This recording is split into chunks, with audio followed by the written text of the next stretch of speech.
Hi, very glad to see you on the channel. Before you start listening to the story, write in the comments whether you like the voice on the video. The suitcase by the door was packed with precision. Olivia had spent the entire week making sure she had everything. Her outfits planned down to the accessories, her makeup bag meticulously organized, her itinerary saved in her phone. She had moved through the house like a ghost, barely acknowledging my presence except for the occasional distracted smile when I asked if she needed help with anything. Now, she stood near the door, her phone in one hand, scrolling through something with an amused smirk. Probably another group chat with her friends, full of inside jokes I wasn't part of. I leaned against the kitchen counter, watching her, feeling the weight of something I couldn't quite name pressing down on my chest. While you're here, leave a comment and let me know where you're watching from. I'd love to know. You sure you'll be okay here? She asked without looking up. It wasn't really a question. It was a formality. I forced a small smile. Yeah, I'll be fine. She finally looked at me then, her eyes flicking up just long enough to make the interaction feel real before returning to her screen. I'll text you when I land. I nodded, my fingers tightening around the rim of my coffee mug. Olivia had taken trips before, weekends with her friends, work retreats, family visits. But something about this one felt different. Maybe it was the way she had been distant lately, her laughter a little too forced, her touches a little less frequent. Maybe it was the way she always had her phone tilted away from me, fingers moving quickly over the screen before she'd lock it the second I walked into the room. Maybe it was the way she had talked about the trip in the first place. Just a quiet bachelorette weekend, she had said, her tone light and casual. Nothing crazy. Just a few spa days, some shopping, maybe a club one night. She had smiled as she said it, but there had been something off about that smile. Something rehearsed. I had wanted to believe her. I had spent years believing her, but I wasn't sure I did anymore. She grabbed the handle of her suitcase and rolled it toward the door, adjusting the strap of her designer handbag over her shoulder. She had dressed up for the flight, more than usual. Tight jeans, a fitted blouse, heels that were a little too impractical for airport walking. Olivia always cared about her appearance, but this was different. She looked less like a woman going on a relaxing girls' weekend and more like someone getting ready for something else. She turned at the door, finally putting her phone away. "Love you," she said with a practiced smile. I hesitated for half a second. Then I nodded. "Love you too." She didn't notice the pause. She was already out the door. I stood there for a long time after she left, staring at the empty space where her suitcase had been. The house was quiet, but my thoughts were loud. That feeling in my chest hadn't gone away. If anything, it had settled in deeper, rooting itself into my gut like something alive, something warning me. I walked over to the couch and grabbed my phone, opening up the tracking app one had downloaded earlier that morning. Olivia thought I was just going to sit here and wait for her to come back. She had no idea I was already 2 steps ahead. The house was quiet, but my mind wasn't. Olivia's suitcase was gone. Her perfume still lingered faintly in the air, and I was left alone with a nagging feeling that had been eating away at me for weeks. This trip wasn't what she had claimed it was. The way she had smiled too easily, dismissed my questions too quickly, and packed with a level of excitement that felt out of place. It all added up to something I couldn't ignore anymore. I sat down on the couch, phone in hand, my heart beating a little too fast as I opened the tracking app. The AirTag I had hidden in her luggage showed her location in real time, a tiny dot moving closer to the airport. I had never done something like this before. I had never felt the need to. But this wasn't paranoia. This wasn't insecurity. This was the gut feeling of a man who had spent years trusting his wife, only to realize she had slowly stopped giving him a reason to. I watched the dot reach the airport, sit there for a while, then eventually move onto the flight path.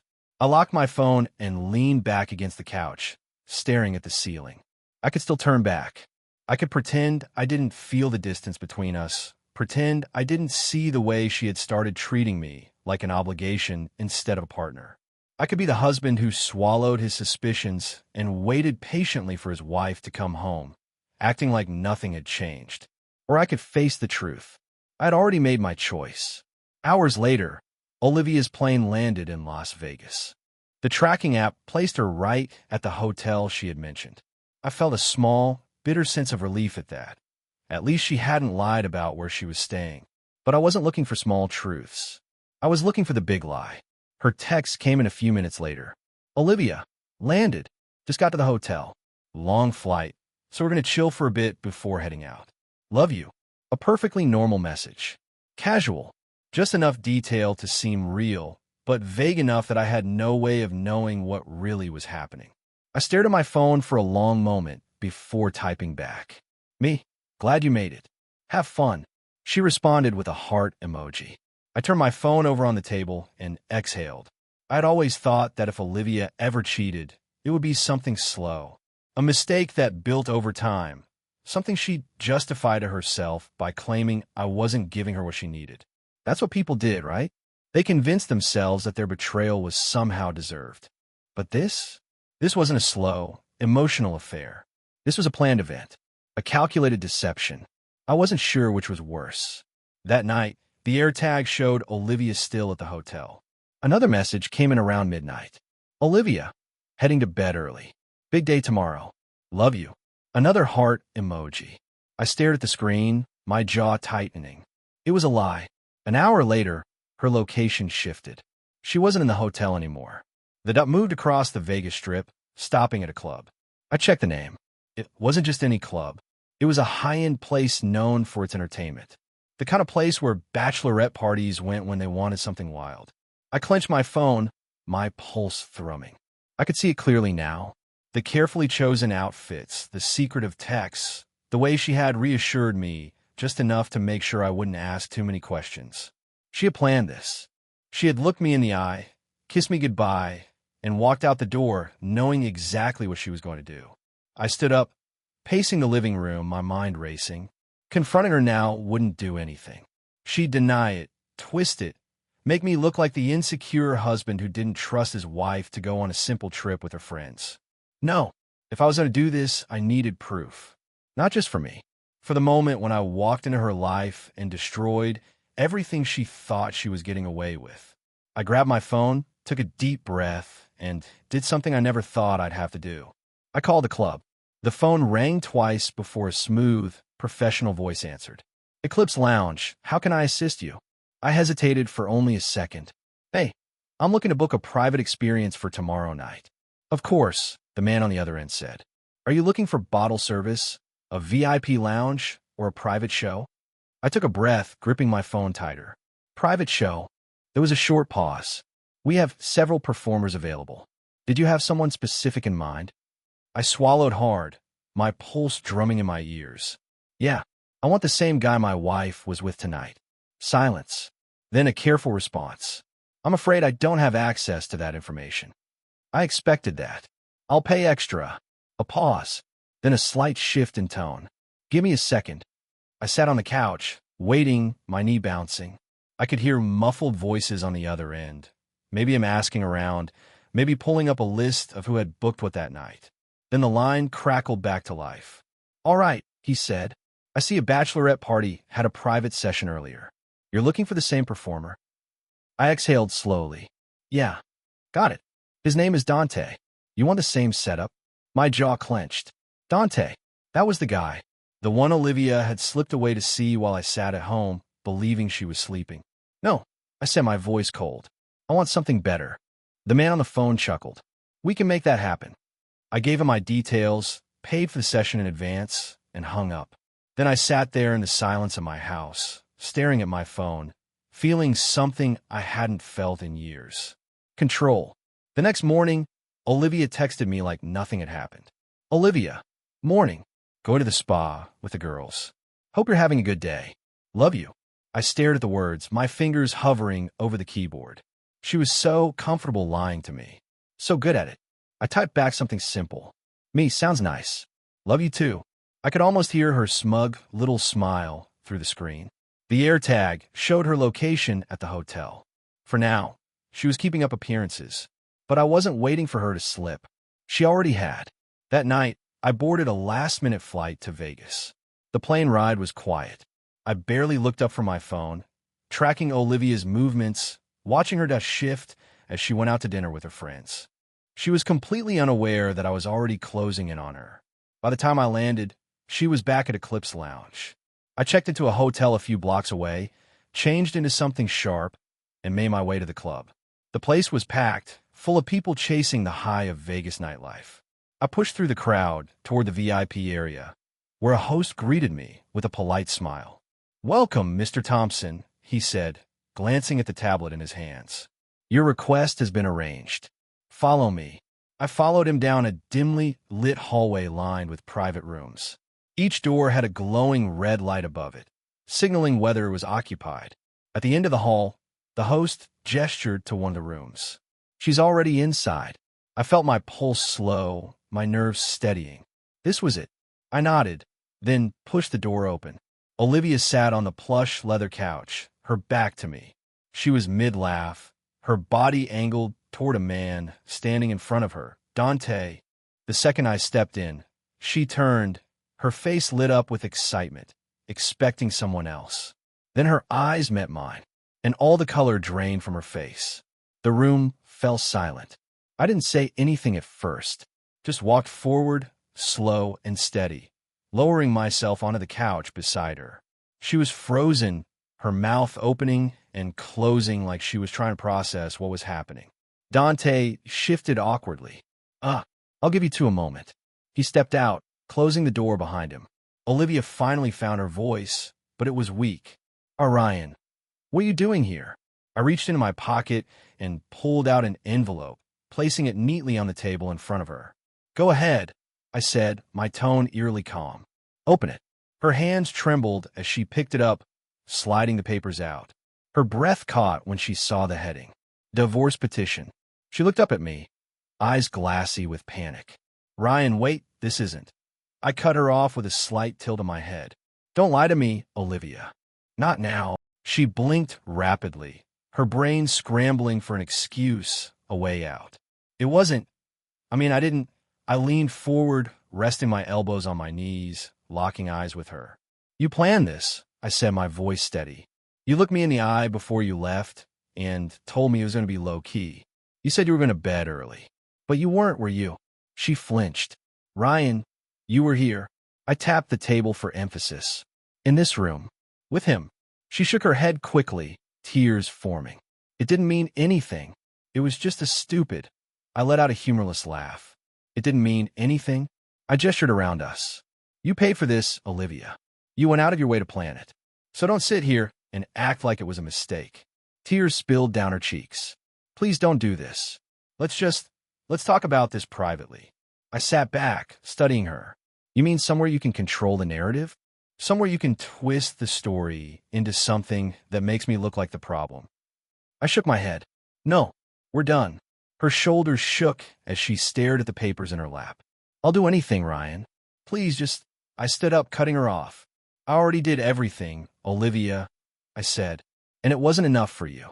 She let out a sob, clutching the papers like they might disappear if she held them tightly enough. I pulled a plane ticket from my pocket and set it beside her. "This one's yours," I said. "I suggest you use it." Then I turned and walked out, leaving her sitting there, broken. By the time she got home, her bags would already be packed. The house would be cleared of her things. Her credit cards would be canceled. Our joint accounts would be empty. She had spent months planning one night of betrayal. I had spent only one night making sure she had nothing left. I walked out of that VIP room without looking back, leaving Olivia sitting there in shock, her hands shaking as she gripped the divorce papers like they might dissolve in her fingers. The sound of muffled music and laughter from the main club floor hit me as I stepped into the hallway, but it felt distant, like I was moving through a world that had already started to forget her. By the time I reached the exit, I pulled out my phone. One more thing to do. I scrolled through my banking app, found our joint accounts, and, with a few taps, transferred everything into a new account under my name. I had already set it up before coming here, knowing exactly how this would play out. A message popped up. "Transaction complete. Balance, $0. I let out a slow breath. That was the last tie she had to me. Outside, Vegas was alive in the way only Vegas could be. Flashing lights, drunk laughter, groups of people stumbling down the sidewalk in glittering outfits, chasing the illusion of a perfect night. I hailed a cab and gave the driver my hotel address, leaning back in the seat as the city blurred past me. The entire flight home, I didn't feel regret. I didn't feel guilt. If anything, I felt calm, settled. Olivia had spent months, maybe years, making a choice that led her here. She didn't trip and fall into an accident. She planned her betrayal with precision. The only thing she hadn't accounted for was that I wasn't the clueless, trusting husband she had convinced herself I was. When I landed, I drove straight home. I had work to do before Olivia returned. Her closet was the first thing to go. I pulled every dress, every shoe, every expensive bag she had collected and packed them into the luggage she had left behind. The jewelry I had bought her over the years, the anniversary gifts, the sentimental things that once meant something, they all went into a box I left by the door. Then I moved to the office. Olivia had a small desk where she kept personal paperwork, notes, and a laptop she used mostly for shopping and social media. I wiped the laptop clean, removing any trace of her logins. The papers I sorted through, taking what was necessary and shredding the rest. I moved through the house like a machine, erasing every sign of her existence. It felt almost therapeutic, stripping the place of everything that reminded me of the woman who had looked me in the eyes and lied without hesitation. The last thing I did was change the locks. By the time I was done, the house felt lighter. The only thing left was for Olivia to come home and see exactly what she had lost. Hours passed. I waited, knowing she would take the first flight out of Vegas the moment the reality of her situation set in. Sure enough, her location popped up on my phone. She had landed. Then another appeared on the map, moving toward the house. I sat in the living room, sipping my coffee, waiting. Then, headlights flashed through the window. The sound of a car, doors slamming. Then the frantic, hurried steps up to the front porch. A pause. Then the doorknob rattled. Again and again. Then came a knock. Hard. Desperate. I didn't move. Then her voice, cracking under the weight of panic. Ryan. I took my time standing, walking to the door, unlocking it slowly before pulling it open. Olivia stood there, her face blotchy from crying, her makeup smudged. She looked nothing like the woman who had confidently walked out of this same house just days ago. Her eyes darted past me into the house, then to the suitcases lined up near the entrance. Her breath hitched. No, she whispered.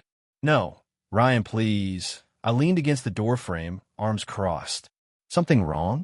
She let out a shaky breath, her hands pressed together like she was trying to physically hold herself together.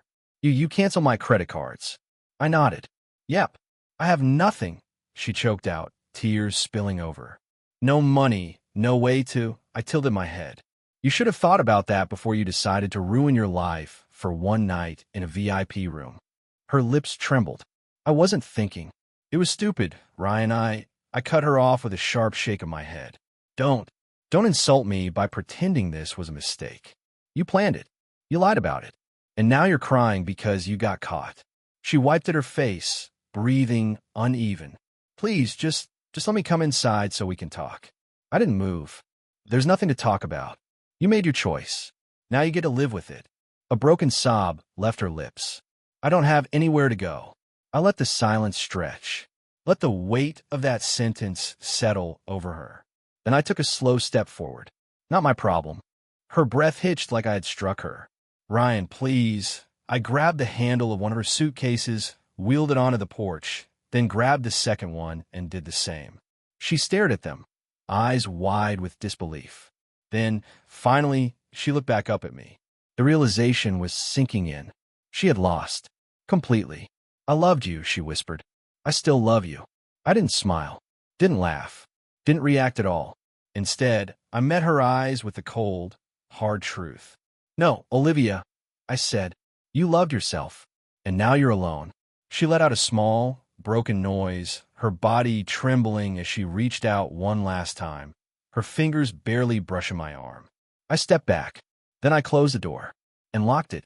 I stood there for a long moment, listening to the quiet. No more pleading. No more excuses. Just silence. Then, finally, the sound of her dragging her suitcases down the porch steps. I stood by the door long after Olivia was gone, staring at the empty space where she had been. I wasn't sure what I was waiting for. Maybe for the weight of what had happened to finally hit me.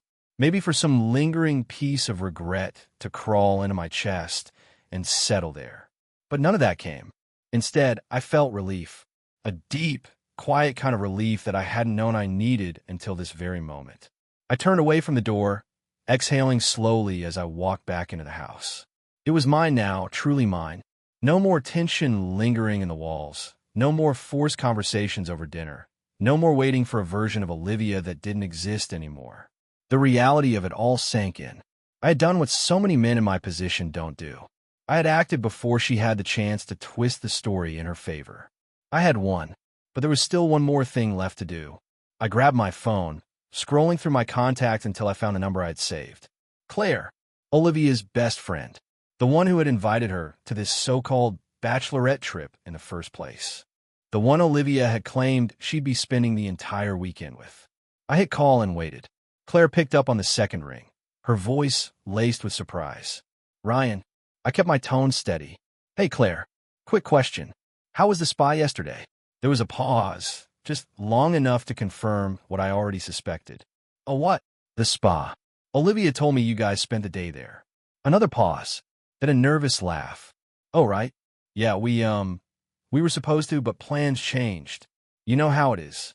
I smirked, shaking my head. Yeah, I do know how it is. Silence. Then, cautiously, she asked, Ryan, what's going on? I let the question hang there for a second before answering. Let's just say Olivia's not going to be staying here anymore. Claire sucked in a sharp breath. Oh my God. You found out. I did. A beat of silence. Then she muttered, That idiot. That actually made me chuckle. Yeah, that about sums it up. Claire sighed heavily. Ryan, I swear to you, I had no idea she was planning that. I thought we were actually going for a girls' weekend. If I'd known, I believed her. Claire had always been a party girl, but she wasn't a liar. She played you too, I said. Just like she played me. Claire groaned. Unbelievable. I can't believe she would throw everything away like that. She did. And now she gets to live with the consequences. Another pause, then Claire hesitated. Ryan, what do you need from me? I thought about it. I had all the proof I needed. The divorce was already in motion. Olivia was out of my life. But there was one thing that still bothered me. I leaned against the counter. I need to know if this was the first time. Claire let out a long sigh. I don't know for sure, but I'll be honest with you, Ryan. The way she was acting that weekend, it felt too easy for her. Like she wasn't doing it for the first time. That confirmed what I already suspected. Claire hesitated again. I'm sorry, Ryan. I nodded, even though she couldn't see me. Thanks, Claire. I appreciate it. I ended the call and set my phone down. I had spent years thinking Olivia and I were solid, that we had the kind of relationship that couldn't be shaken. But in reality, I had been living with a woman who had lost respect for me a long time ago. She had chosen to betray me, and she had done it without hesitation. Now, she had to deal with the fallout. The next few days passed in a blur. Olivia was gone. The house was quiet, too quiet at first, but not in a way that made me feel lonely. It was the kind of quiet that signaled the end of something toxic, like the air had finally cleared after a long, suffocating storm. Every morning, I woke up feeling lighter, knowing I no longer had to tiptoe around someone who had been lying to my face for months, maybe longer. But that didn't mean Olivia was done trying. She called, over and over again. The first few messages started out controlled, measured like she thought there was still a way to fix this. Olivia, Ryan, please. Just talk to me. This doesn't have to be like this. Olivia, I know you're mad. I get it. But don't throw everything away over one mistake. I never responded. Then the messages changed. The desperation started setting in. Olivia, Ryan, you don't understand. I didn't mean for it to happen. Olivia, you can't just cut me off like this. I have nowhere to go. That last one almost made me laugh. I thought back to the moment she stood on my porch, suitcases lined up beside her, her eyes filled with disbelief when she realized I wasn't letting her back in. Not my problem, and it still wasn't. The last message she sent was full of rage. Olivia, you're a pathetic excuse for a man. I gave you everything, and this is how you repay me? You'll regret this. I blocked her number. She had already lost, and now she was grasping at anything to regain control. But there was no control left for her to have. The divorce was already in motion. My lawyer had moved fast, thanks to the ironclad prenup Olivia had signed without a second thought when we got married. At the time, she had laughed about it, calling it just a formality. Now, that formality was the reason she was walking away with nothing. No house, no money, no second chance. I was sitting at the kitchen table when my lawyer called with the update. "It's officially filed," he said. Olivia's lawyer tried to negotiate, but once we laid out the evidence, well, she doesn't have much ground to stand on. I smirked, tapping my fingers against the table. She never did. She'll be served the papers tomorrow. I expect she'll try to reach out to you again. She's already tried. And I ignored her. There was a pause. Then my lawyer chuckled. "Good man." After I hung up, I leaned back in my chair and let sink in. The worst part was over. Olivia could scream, cry, and try to rewrite the story all she wanted, but it wouldn't change the outcome. She had chosen to betray me, and now she was suffering the consequences. Later that night, I went through my closet, replacing the things that reminded me of the life I had with her. I threw away old anniversary cards, cleared out the gifts she had given me that now felt meaningless, even changed out the bedding we had shared. Piece by piece, I removed her presence from my home, my space, my life. Then, for the first time in a long time, I went out.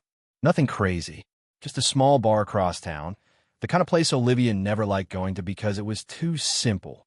I sat at the counter, nursing a drink, enjoying the feeling of existing without anyone expecting anything from me. No forced smiles, no pretending. Then, a familiar voice. "Didn't expect to see you here." I turned and found Claire sliding onto the stool next to me, her expression unreadable. She looked at me the way someone looks at a man they don't quite recognize anymore. "Didn't expect to be here," I admitted. She ordered a drink, then glanced at me. "She's losing it, you know." I smirked. "I figured. She called me 3 times today," Claire continued, shaking her head. "First, she cried. Then she got mad. Then she tried to make me feel bad for taking her side." I raised a brow. "And did you?" Claire let out a dry laugh. "Ryan, I love her, but she screwed up. She knows it. I know it. And honestly, I think you're handling this better than I would have." I took a sip of my drink. I've had a lot of time to think. She studied me for a moment. "So what now?" It was a simple question, but for the first time in a long time, I didn't have an answer. I shrugged. "I start over." Claire smiled. "Sounds like a plan." Yeah, it did. The divorce papers were officially served the next morning. Olivia didn't take it well. I got a call from my lawyer around noon. "Well, that was interesting," he said, amusement lacing his voice. I leaned back in my chair. "Let me guess. She threw a fit." That's putting it lightly. Her lawyer called, said Olivia wants to dispute the prenup. I almost laughed. "On what grounds?" She claimed she was emotionally manipulated into signing it, that she didn't fully understand what she was agreeing to at the time. I scoffed. She had her own lawyer when she signed it. Exactly, which is why it won't hold up in court. She can fight, but she won't win. And if she tries, all it'll do is drag this out and cost her more in legal fees. That sounded like Olivia. She wasn't just upset about losing the marriage. She was furious about losing the lifestyle that came with it.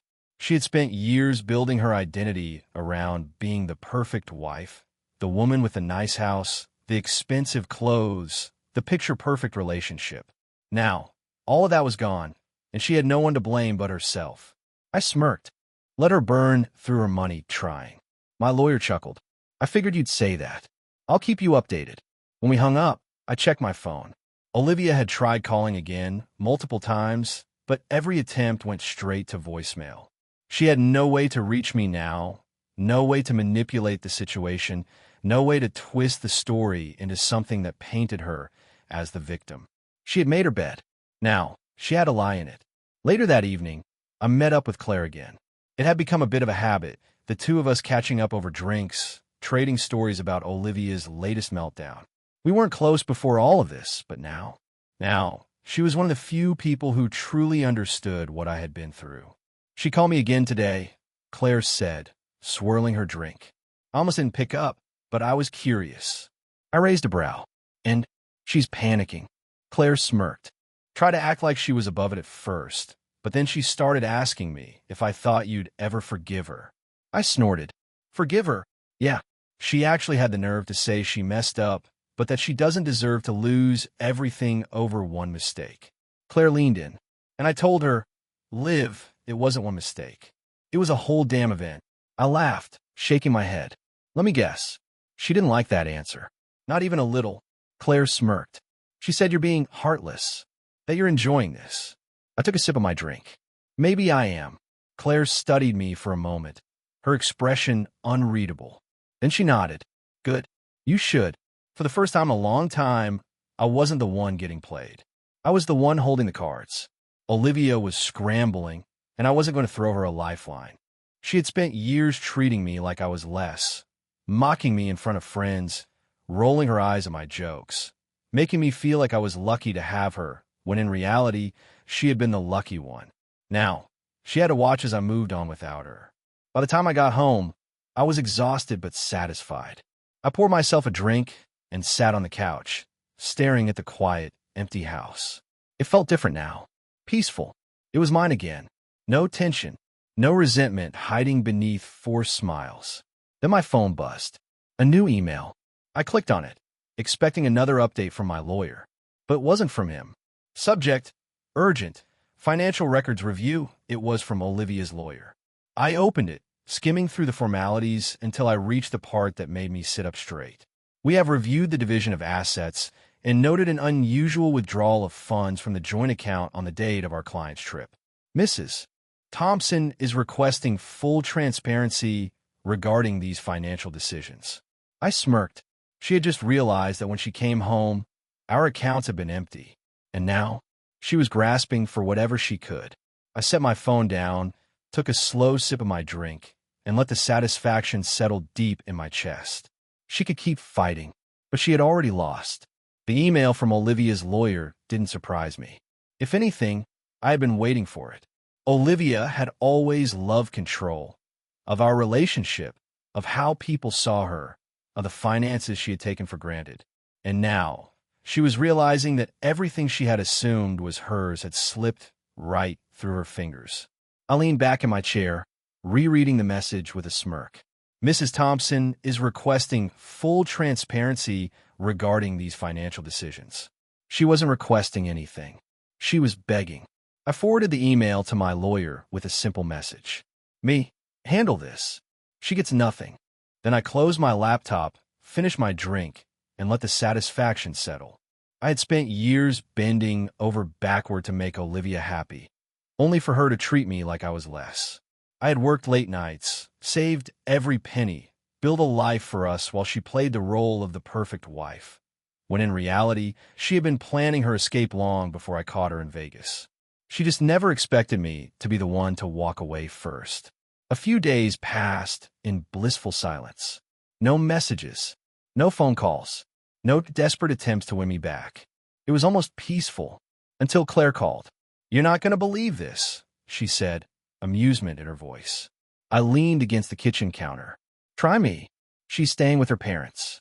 I grinned. You mean the same parents she hasn't visited in years because she thinks they're beneath her? Yep. Claire laughed. Apparently, she tried booking a hotel, but surprise, she couldn't because you canceled her credit cards. I chuckled. She'll be fine. Her parents have a nice house. Yeah, except she told them she was coming back to work on her marriage. And now they're furious because they just found out you filed for divorce. I almost felt bad for them. Almost. Olivia had spent years pretending she was better than them. She had built this version of herself that was too sophisticated for their small-town values, too successful to live like they did. Now, she was back under their roof, not as the glamorous wife she had pretended to be, but as the cheating ex who had lost everything. She's unraveling, Claire continued. Called me last night, sobbing about how she made a mistake and how she never meant to lose you. I scoffed. She didn't lose me. She threw me away. There was a pause. Then Claire spoke carefully. So what now? That was the question, wasn't it? What now?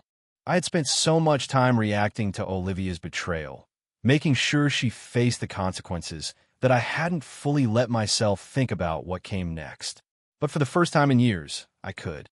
I start over, I said simply. Without her. Claire was quiet for a moment. Then she smiled. Good answer. We talked for a little while longer, but after I hung up, I didn't go back inside right away. I stood by the window, looking out at the street, thinking about the future. I had a house that was finally mine. I had money in my own name, untouched by Olivia's hands. I had my freedom. And Olivia? She had a guest room at her parents' house and a long list of regrets. I almost wanted to feel sorry for her. Almost. Thank you for listening to the end. I hope you enjoyed it very much. Don't forget to give a like and tell us in the comments what you would do in such a situation.